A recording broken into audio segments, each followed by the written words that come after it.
So we're coming to the end of week 1 of the Spring Nutrition Kickstart. I'd like to talk about how that's gone. I want to talk about what we're doing for week 2 and also why we are doing it. Let's talk about week 1 first of all. Hopefully most of you have got to grips with using MyFitnessPal. I know for new users it can be a little bit clunky while you work your way around the system and also you start to input your foods. After you've done it for a week or so, you'll find it much easier because you tend to repeat the meals you have and the foods you eat on a regular basis. And that's quite easy to input into MyFitnessPal. So hopefully it'll become an easier experience as you go along. Those of you that are veterans of it will realise quite now it's pretty quick to input your foods and quite easy to do so. It's only really when you have new recipes or you go out for a meal, it becomes a little bit more difficult. As I said earlier in the week, ensure you are weighing and measuring your foods whenever possible. Most people are pretty inaccurate on measuring their portion sizes, especially if you're new to MyFitnessPal. So try your best to weigh and measure whenever you can and whenever you need to. If you're having a meal out, it's always going to be your best guesstimate rounded up. We don't know what people are putting into the dishes, so we can kind of guess by the ingredients, but we're not necessarily certain on what the chef's cooking with, how much cream, how much butter, all of those things. So just to give you a best guesstimate, that's going to be better than no guess at all. For week 2, the element we're adding in is trying to stick to a calorie target. How do we set that calorie target? Well, the first thing is you can use MyFitnessPal's calculators. And I would always, first of all, work out what they believe your total daily energy expenditure is. Almost ignore the weight loss one. You can use that as a guide, but don't go too aggressive on the weight loss numbers because that can be very unrealistic. So if you are going to use it as a guide, only go as much as 0.5 kilos per week weight loss. That is going to be a good number to aim for. Don't go for the 1 or 1.5 because they're basically on a generic number of calories below your calorie target, and that'll be too low for the majority of you. You should only really be looking at somewhere 300 calories below that total daily energy expenditure. InBody gives a more accurate number because it will base it on your lean muscle mass. So if you have used InBody, you have that number on there. And that is always based on just a moderately or light to moderately active person and not including your workouts. If you're a bit more sedentary, you can have a few calories less, but obviously if you train that day, add those calories on. As a rough guide, just think of every hour's training session as about 400 calories. I know some of you will be wearing watches and they'll give you higher numbers or lower numbers. Just keep it simple. 400 calories for an hour's exercise is just a simple way to look at it. You're not going to be far off with that generally. So why is calorie tracking or hitting calorie target, why is that an important thing to stick to?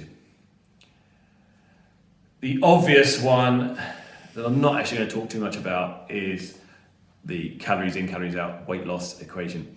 That is not the full story, but it is definitely part of the story. If you are looking to reduce your body fat, then definitely you need to make sure that you are not eating too many calories. However, most people that are looking to lose weight, when they go onto these calorie tracking diets, tend to go too low.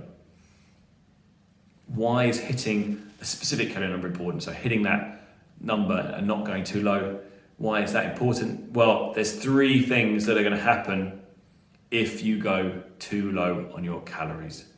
The first thing is you're going to see a massive suffering in your performance, and that's not just your training performance, but in your general daily life. Think of being low on calories as putting your phone into power saver mode.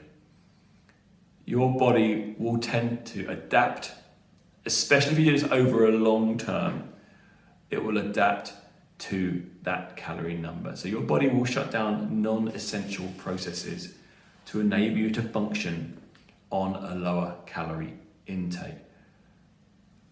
The first let's just talk with the body. But the first thing your body wants to do is make sure you stay alive, and it wants to hang on to body fat and to muscle tissue for as long as possible to stop you from just fading into insignificance and dying. I mean, that's the most important part of us as humans, is to stay alive.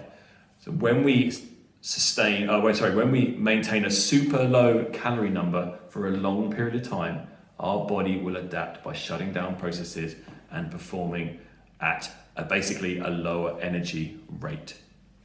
And therefore, we get to a point where everyone does, where you effectively plateau, because there's only so long you can stay at a low calorie intake.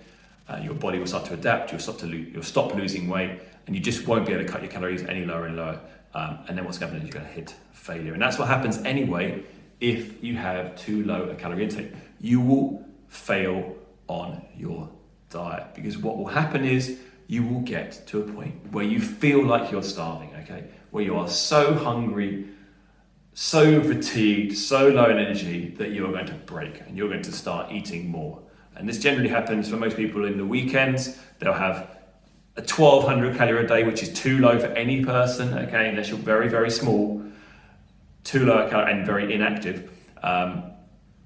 They'll stick to that number, they'll be vigilant, they won't eat any fat, because if you have any fat, there's obviously a lot more calories in fat, and we need loads of fat, by the way, so don't cut fat out of your diet. But if you have any fat, you're going to add that calorie target, they're going to break that calorie target, hit too many calories for what you perceive is the number you want. And then it'll come the weekend and suddenly you hit breaking point. You'll go 1200 calories for 5 days, 5,000 calories for 1 day. And what happens there? You plateau or you gain weight. Massive failure, and you've put in 5 days of hard work to achieve nothing.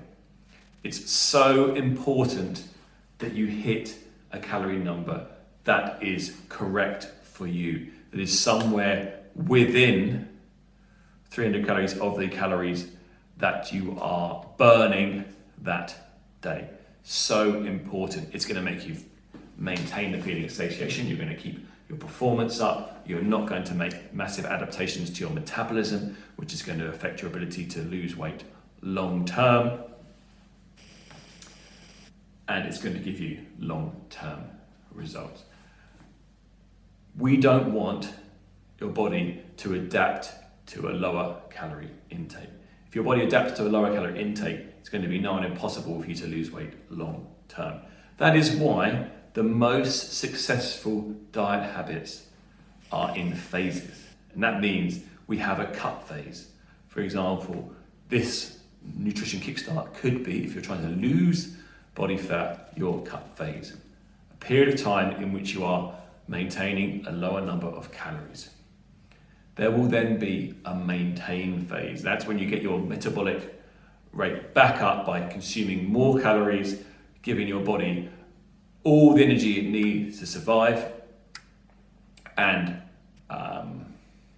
perform at its optimum. Do that for a period of time, let your body reset, and then go back into that cut phase. We need to go cut, maintain, or some people will go cut and then bulk. If they're a kind of a bodybuilder, a performance athlete, they will do those phases where they will cut weight and then they'll go. Boxers are a prime example. We want to make sure that we are having enough fuel to maintain our performance, to maintain our ability to sustain this dietary habit, and to make sure we are not having metabolic adaptation. A maintenance phase, which is what I'm going through at the moment, is basically an opportunity for you to experiment with your body and see how many calories you can pile in without gaining body fat.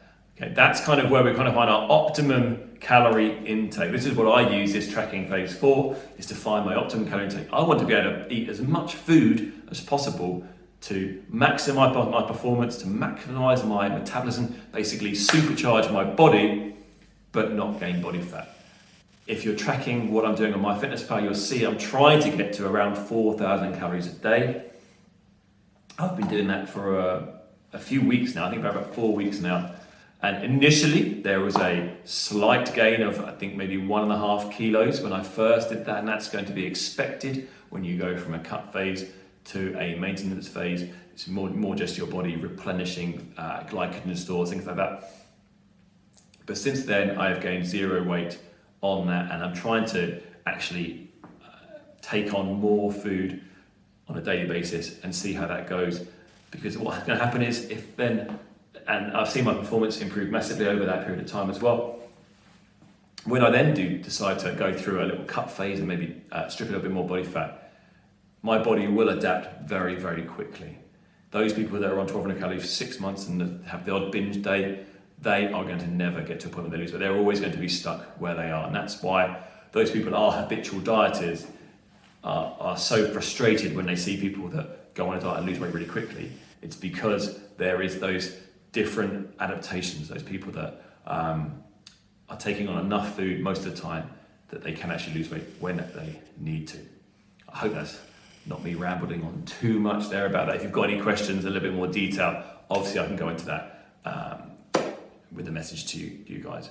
But yes, let's go over what's important. So continuing on from week 1, make sure you're weighing, measuring and tracking all of your food. Your week 2 challenge is to hit a calorie target. So that could be a target to lose body fat and therefore be slightly below your total daily energy expenditure. I wouldn't go more than 300 calories below that. Look at what you're doing training wise as well when you're doing so.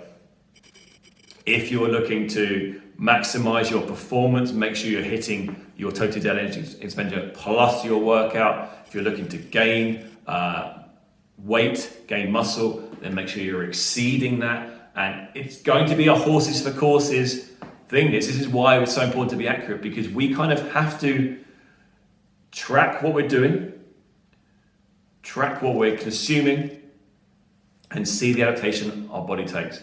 It's only with that data that we can make changes. We are all different as human beings. The number that you get on MyFitnessPal is not necessarily exactly right for you. The only way we learn is by this self-experimentation. So make sure you track what you're doing, track what you're consuming, and look at the adaptation that occurs.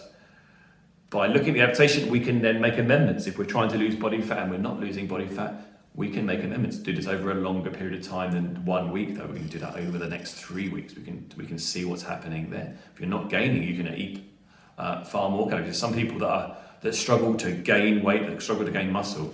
They may have to eat 5,000 calories a day. Okay, that's what's going to work for them. Other people maybe 4,000. Other people maybe 3,000. It's just you have to get to these points. You have to track and you have to experiment and find out what is going to work for you. As always, I'm happy to answer any questions on this and happy to help you out with your intake calculations if you can't use MyFitnessPal. But I would definitely suggest getting on the InBody if you can. That's going to give you the best data for that. Good luck with this week's challenge. I hope you find some success and I'll speak to you soon.